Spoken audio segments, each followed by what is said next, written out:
Finally, set the text content property of result.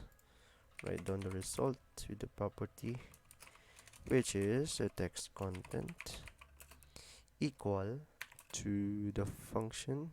Is it a function? I don't know. I guess so. Decimal to binary. Oh, I think we defined this as our function. Yes. Okay. Excuse me. Decimal to binary with a 5 argument. Okay. Semicolon.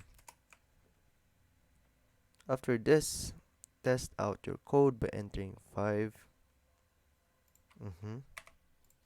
Calls the animation. Ooh.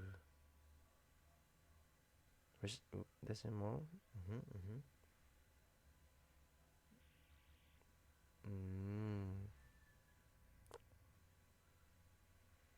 Ooh. Nice. 101. I guess that's the result. Nice.